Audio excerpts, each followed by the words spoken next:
RFIC को, फिर RFIC भेजेगा CPU को, और फिर CPU भेजेगा ऑडियो IC को, फिर ऑडियो IC से हमें कुछ सुनाई देता है। जैसे हम लोग फोन पे बात करते हैं तो हमारे पास में वॉइस आया, वॉइस के रूप में नहीं आता।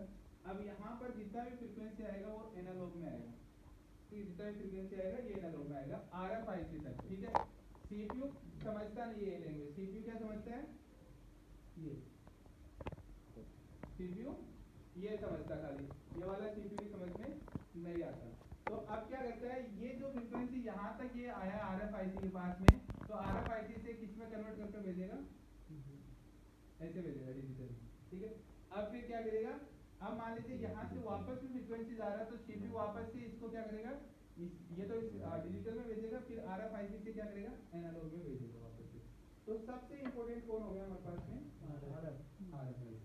इसलिए सबसे ज्यादा लोड RFIC पर होता है, इसलिए एंड्रॉइड में सबसे ज्यादा खराब होने के चांसेस भी इसी के होते हैं। आईफोन में ये नहीं खराब होती, आईफोन में क्या होता है, 2 CPU आते हैं, तो अब ये जो काम कर रहा है ये कौन करेगा, दूसरा वाला CPU करेगा, इसलिए इसका प्रॉब्लम आईफोन में होती है, बेसमेंट CPU जिसे बोलते हैं। तो ये जो होते हैं ये इस तरीके से फ्रीक्वेंसी एक दूसरे को पास करते हैं, ठीक है। तो यहाँ पर सबसे ज्यादा किसका प्रॉब्लम, इसका प्रॉब्लम आने के चांसेस होता है। सिंपल सी बात है, आप कहीं पर चले गए जहाँ की लैंग्वेज आप लोग नहीं समझते हो, तो अब आपको वहाँ पर क्या ढूंढना पड़ेगा, ट्रांसलेटर। और ट्रांसलेटर हमारे कोई किसी बदमाश की तरह हो, कोई अनीस की तरह, है ना, अनीस की तरह बदमाश हो, उधर ले जाके लुटा देगा, उधर उन्होंने अपना कश्मीरी में कुछ बोला और इसने हमें हिंदी में कन्वर्ट करके कुछ और ही बता दिया, है ना। और हमने इनको कुछ बोला हिंदी में और इन्होंने कश्मीरी में कुछ और ही बता दिया, लड़ाई हो गई। अब हो गया होगा मूड में, आगे बोलेगी यार आज किसी को पिटते हुए देखना है ना। कभी कभी मिलिटेरी के मूड में आ जाए कि आज किसी को पिटते हुए देखना है। अब अगर पिटते हुए देखना है तो अब 2 की लड़ाई करवानी पड़ेगी। तो ये RFIC भी यही करता है, अगर ये खराब हो गया तो अब CPU और नेटवर्क के बीच का सारा कनेक्शन हट गया, और हट गया तो मोबाइल में आपके पास IMEI भी गए, आपके पास में बेसबैंड भी गया, नो सर्विस भी आ गया, सब प्रॉब्लम आ गई आपके पास में। तो ये तो इतना ही छोटा सा पैटर्न था, जिसमें क्या है कि हम लोग एकदम डीपली नहीं जा रहे, क्योंकि डीपली जाते ही मुझे पता है दिमाग ज़्यादा खराब हो जाएगा। हम लोग खाली रिपेयरिंग के लिए क्या काम आना चाहिए हम लोग उसी पर ही बात कर रहे हैं फिलहाल सारी, ठीक है। जो रिपेयरिंग के लिए आएगा, जो रिपेयरिंग के लिए आएगा ही नहीं उसमें क्यों जाए। आजकल देखो, पहले हमारे पास ये प्रॉब्लम्स आती थी कि एयरटेल का काम नहीं करे, वोडाफोन का काम करे। आजकल के मोबाइलों में आप देखोगे तो ये प्रॉब्लम आना बंद हो गई। पुराने मोबाइलों में प्रॉब्लम आती थी, कीपैड वगैरह में प्रॉब्लम आती थी। तो उसके लिए फिर हमें क्या करना पड़ता था, ये बैंड जो है ना, इन बैंडों को फॉलो कर देखना पड़ता था एक बैंड को, बट अभी आपको इसकी जरूरत नहीं पड़ेगी, ठीक है। तो सामने वाले सर ये जो सेट हमने बताया था Redmi A4, इसमें कुछ सेटिंग की है कि केवल जियो का ही 5G पकड़ेगा और दूसरी कंपनी का नहीं पकड़ेगा। हो सकता है वो तो कंपनी वाले बनाते टाइम, जैसे मान लो कि कुछ मोबाइल ऐसे हैं जिन मोबाइलों में वो जियो के साथ कॉन्ट्रैक्ट कर लिया, नहीं कॉन्टेक्ट नहीं, वो मतलब कुछ है कि उस नेटवर्क पे केवल जियो का ही मतलब है अभी, और दूसरी कंपनी का नहीं है, इसलिए जब उन कंपनियों का आ जाएगा तब आ जाएगा तो वो पकड़ने लग जाएगा। इसलिए आपको बैंड देखने हैं कि कौन सा बैंड किस किस के लिए काम करता है। भाई 5G का जो भी बैंड मिलेगा वो N से स्टार्ट होकर मिलेगा आपको, फिर आपको देखना है N वाला बैंड कौन सी कंपनी के लिए वो काम कर रहा है, उसमें जो है वो, तो जिस कंपनी के लिए काम कर रहा है वही सिम पकड़ेगा, दूसरे का 5G नहीं पकड़ेगा। हाँ, मैं अभी सोच रहा था कि ऐसे कोई ग्राहक आ जाए कहे कि इसमें 5G नहीं पकड़ रहा है एयरटेल में, और वो ऑलरेडी कंपनी से है, हमारा दिमाग खराब हो जाएगा उसको चेक करते। इसलिए मैंने बैंड का लिस्ट आप लोगों को बताया ना कि बैंड आपको 4G वाले सर 20 से स्टार्ट होते हैं।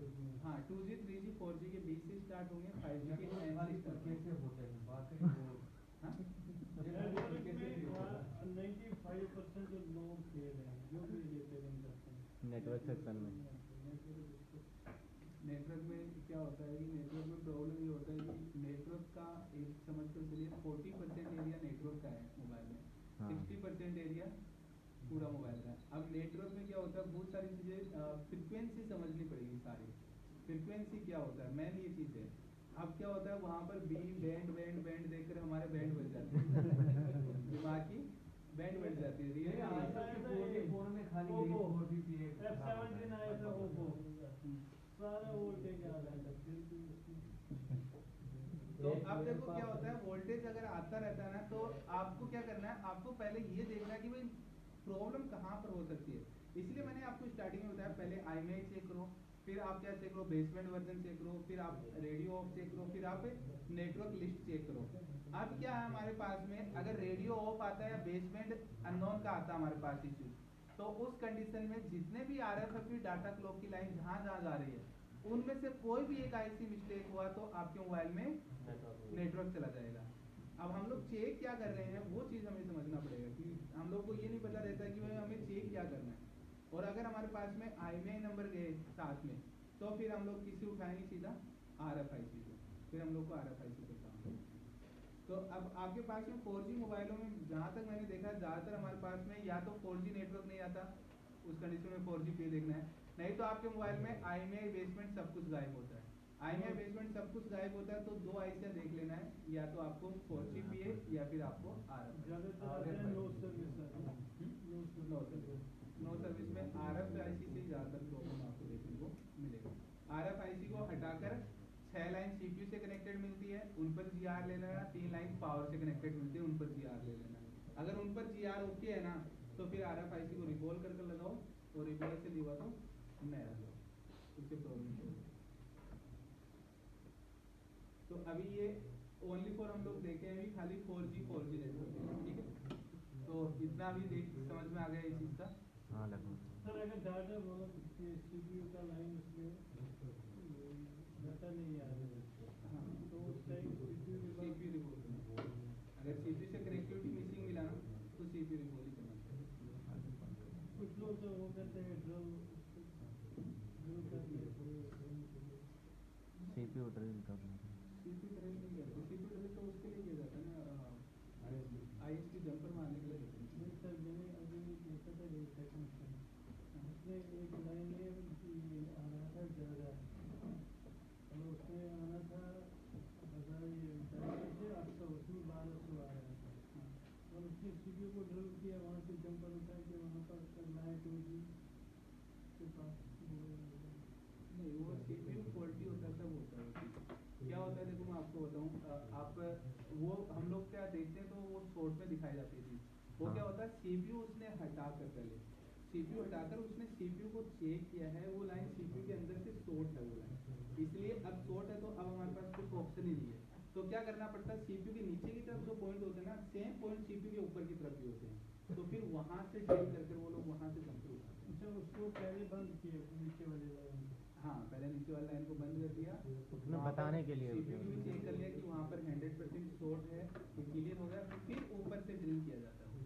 फिर ऊपर से अगर ऊपर से GR ओके मिल गया तो ठीक है, GR ऊपर से भी ओके नहीं मिला तो CPU गया। पर उसने उसमें वीडियो में ये झूठ बोला कि बोला कि आपका CPU ये ब्लैक लिस्ट में चाहता नहीं हूँ, आपका CPU में गंदगी उठे तो मैं आपको ड्रिल करके ही दे दूँगा। नहीं तो वो ऐसे होता है ना, जैसे उसकी लाइन बाहर आ रही है, बाहर से चेक कर लिया क्या होता है मैं तो हैरान नहीं उस वक्त हो गया, तो नहीं वो मैं बताऊँ आजकल क्या होता है, तो जैसे हमारे पास में क्या होता है, जैसे मैंने इसको आपको बिगनेट में जैसे एक IC ड्रिल करने का एक वीडियो दिखाया था, मैंने वो ड्रिल किया था उस IC को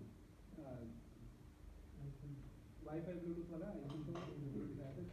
क्योंकि क्या होता है देखो, जब हम लोग काम करते रहते हैं ना तो हमारे पास में 2-3 मोबाइल आ जाते हैं, तो हम लोगों को पता चल जाता है कि इस मोबाइल में यहाँ से प्रॉब्लम निकलेगा और फिर हम लोग सीधा वहीं पर ही काम करना स्टार्ट करते हैं, ठीक है।